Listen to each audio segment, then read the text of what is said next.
Realize some money, peace, and blessings. All right, so yeah, I know I'm hella behind on these goddamn trans videos, sun transit in the zodiac sign of Aquarius. Uh, for all the ascendants in astrology. Please forgive me. Just being the let me chill out. I'm not gonna troll on this video. I'm gonna take this video serious, right? So anyway, getting to the sun transit in Aquarius for the Aquarius ascendants themselves, right?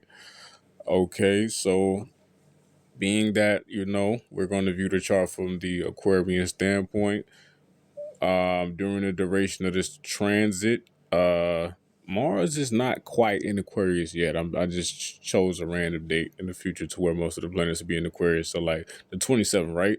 Mars will be at 3 degrees of Aquarius on the 27th. Right now it's currently, I believe, at like the 27th degree of Capricorn, as it is on this exact day, which what is today's date?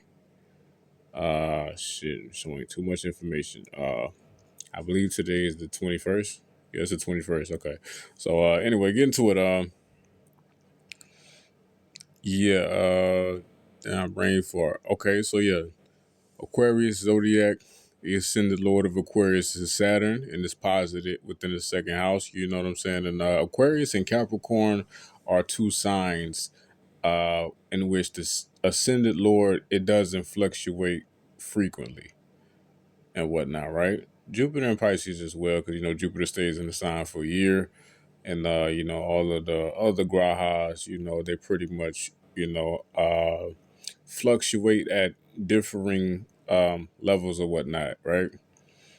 But yeah, Saturn for the as the ascended lord for Aquarius, it doesn't fluctuate. It's slow, it's steady. You know what I'm saying? It digs deep. It gets into depth. It's repetitive. It's practical. It's methodical, and it's like an anchor. It's like a heavy anchor of some sort. So wherever Saturn is transiting, it's transiting that particular house or space with a heavy longing to get into the depths of that particular situation. So Cinder Lord Saturn is transiting the second house of Pisces and whatnot. And when it comes to the nature of the sign and the house combination, Aquarius themselves naturally, you can say they like to they like to consume spirituality. It's a food source to them. It's a food source to everybody, but their attitude or their thought or their outlook, you know what I'm saying? Their view of spirituality, it's not like this great God who you have to do 10,000 meditations for, and he's just so far away, and righteousness, righteousness, righteousness, and we must attack at dawn to ensure that the enemy doesn't survive on the Ramadan. Like it's not all the religious dogma or all of the fluff, the flattery, the bullshit, the rigmarole. But Aquarius ascendants have a real family type of relationship with the spirituality, if that makes sense. Like Ramakrishna, right?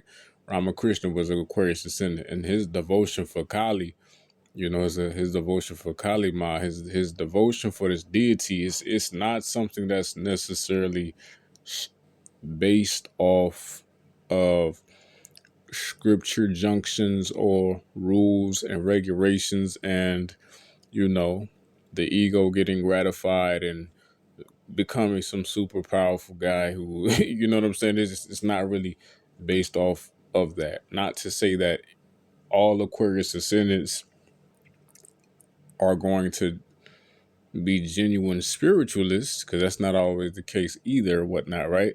But it's just to say that from the Aquarius ascendant standpoint, it's more natural for them to have a more familial type of connection with their deity or with their spiritual path or what they're looking or yearning for in relation to moksha, right? So Shani is transiting in the second house, right? Okay, so I mean, even beyond this particular sun transit or whatnot, this is going to be lasting until sometime in 2027. But Aquarius Ascendants are going to be really focusing on,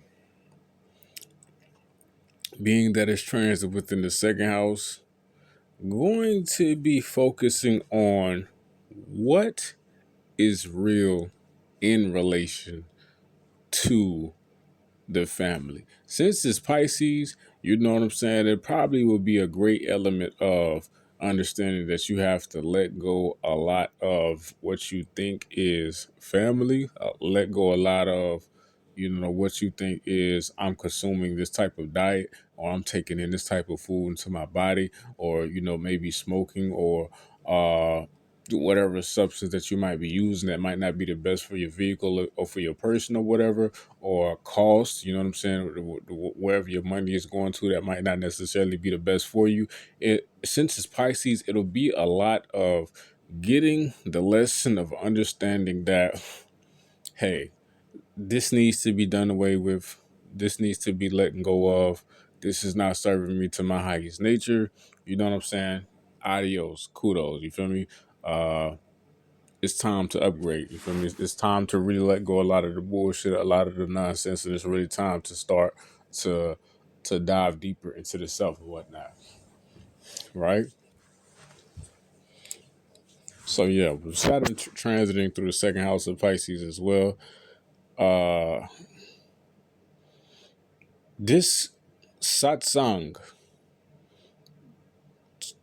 spiritual family, is important. You know what I'm saying? Like, just having that support and the connection, and you know what I'm saying, the togethership of others who happen to be traveling around the same path or embarking upon the same journey. This will be definitely much so, very so important for Aquarius and for Capricorn ascendants as well. You know what I'm saying? Probably more for Capricorn ascendants, because this will be the ascendant Lord going in the third house. But this is Aquarius's video, right? It's not Capricorn's, right? So getting back to the actual transit video of the sun going through Aquarius. So the sun is the seventh lord. K2 is in the seventh house. Sun is transiting through the first house. It's conjunct Rahu. Sun is conjunct Mercury, which is the fifth and the eighth lord. During some time, I believe, of next month or towards the end of this month, Mercury will retrograde in the ascendant. Mercury, as the fifth lord and the eighth lord, will be retrograde in conjunction with the sun, the seventh lord, Mars, which is the third and the 10th lord, and Rahu, right? And Venus, sometime, I believe, either towards the end of this month or the beginning of next month, Venus will be entering into exaltation within the second house, along with Saturn in the sign of Pisces or whatnot, right? So how do we pretty much, you know what I'm saying, even this all out, or look at this from a, more of a palatable lens and whatnot, right? So seventh lord, K2 is in the seventh lord is in the first house. It's a lot of focus onto the first house, right? And I would say Aquarius, this particular month is probably one of the better months for your ascendant. I'm not going to lie. Outside of the retrograde eighth lord being conjunct to Rahu and the fifth lord, you know what I'm saying? You might have to watch out for some type of sickness or some type of illness creeping up on you. You know what I'm saying? With it being Mercury in conjunction with the Rahu, hopefully not, but that could represent like some type of mysterious illness popping up, or uh poisoning of some sort, you know what I'm saying? Food poisoning, metal poisoning, or you know, uh just something getting to you from some unidentifiable or unknown source or whatnot, and affecting the physical vessel or whatnot. So you're going to have to watch out for that Mercury retrograde, even the Mercury transit, in conjunction with the Rahu itself or whatnot. But outside of that, the third, 10th coming into the ascendant, the sun is supporting, third, 10th lord and the ascendant when sun and Mars come together. It's always a fiery energy. It's always a positive energy, in my opinion. Even though it can cause, you know what I'm saying, egotistical struggles, and it can cause a lot of backlash. It's empowering you, so you're up to the challenge. You know what I'm saying? You're up to the plate. You feel me? You with the shits in this particular time period or whatnot, right? And so yeah, this is a time where you may feel very invigorated in relation to, you know what I'm saying, pursuing your goals, expanding the fame, the recognition, which can signify the sign of Aquarius or whatnot. This could be a time to where you're very much so directed unto doing exactly as you see fit, being action oriented, not hesitating to take a particular action or to set a particular stone in motion. You feel me? Being very direct, being very clear within your mindset and whatnot. And you might even have a bit of,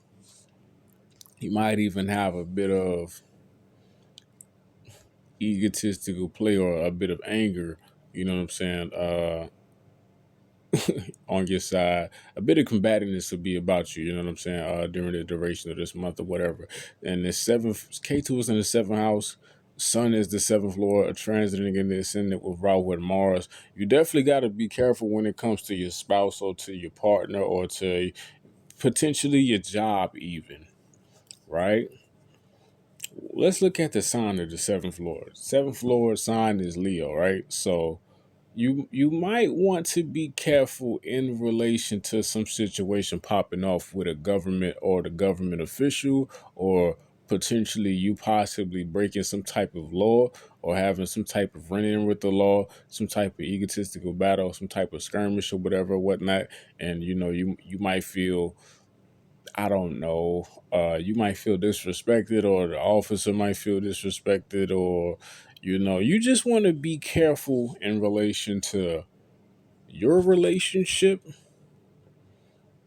job, potentially, if you work a government job, especially, and anything dealing with law, rulership, kingship, government, type of things or whatnot. You want to be careful. You don't want to necessarily embody too much of an anger or feel like you're disrespected. You might, especially with the seventh lord, K2 being in the seventh lord being with Rahu and Mars, Rahu especially, you might experience some type of deception or being cheated on, or some wrongdoing from the spouse. I'm not gonna lie. You might experience,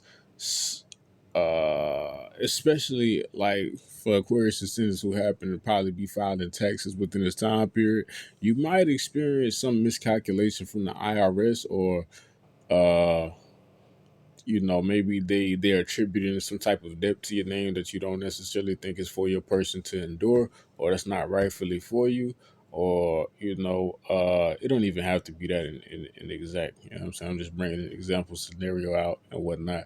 But yeah, just be careful in relation to anger, ego, pride, wanting to prove a point when it comes to the spouse within this time period, and when it comes to, things dealing with government, law, rulership.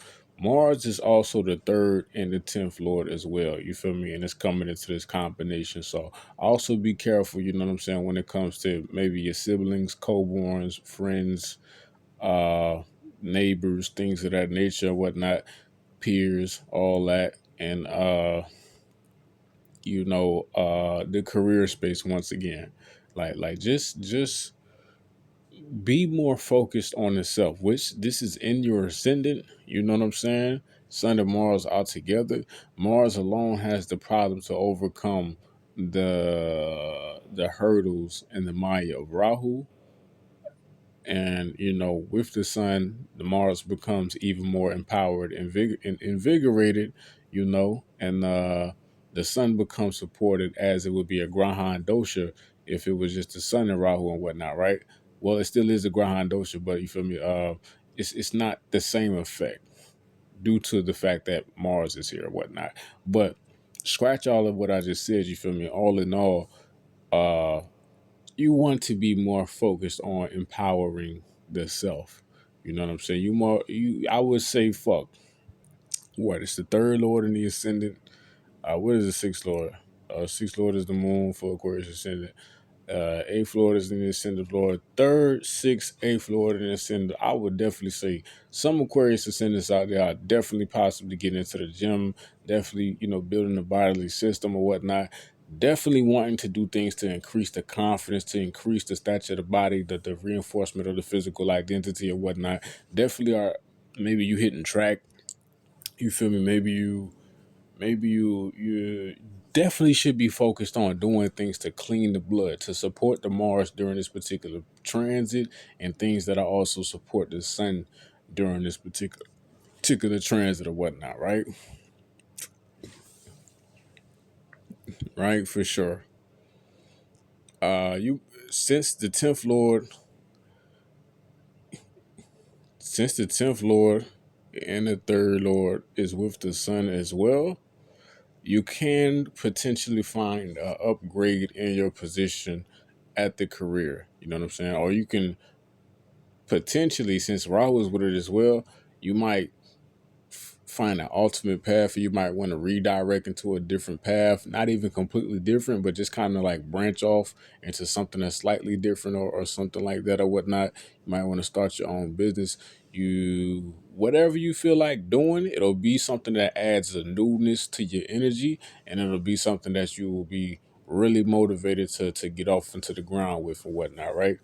And with the Sun and Mars alone, it's kind of like a green light, but you have to be careful as well, because Rahu is all about, you feel me, uh being overly eager to reach a desired objective and whatnot, and cutting corners, finding the quickest way to a particular objective and all that and whatnot. So but yeah, you definitely could most likely find an increase within your position within this particular time or whatnot, right? So what did I say? Watch out for the sickness. Watch out for the, you know what I'm saying, some type of fuck shit being revealed about your relationship, spouse, or watch out with encounters with the law and shit like that. It's not going to be too. It's not going to be too troubling because Jupiter is shedding its ninth aspect on the first house from the fifth house. Jupiter cruising in the fifth house or whatnot. You know what I'm saying? This is definitely, I feel like, Aquarius ascendant. This can be like a time of evolving for you. I'm not even gonna lie, are, especially if you are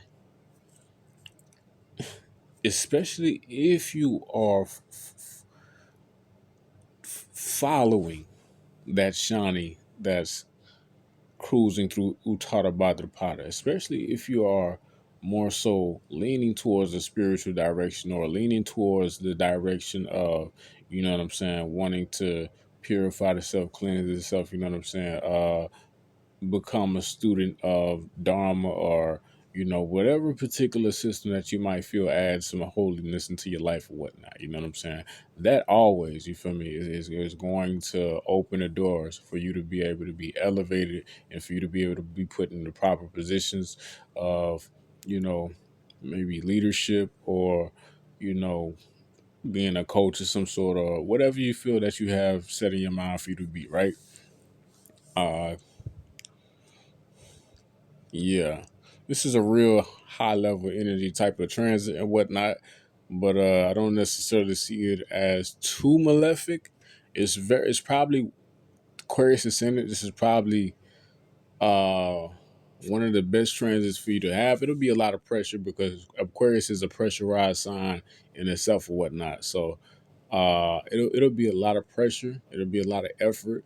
You know what I'm saying? It'll be a lot of focus and a lot of centralized attention to, the self and whatnot. But at the same time,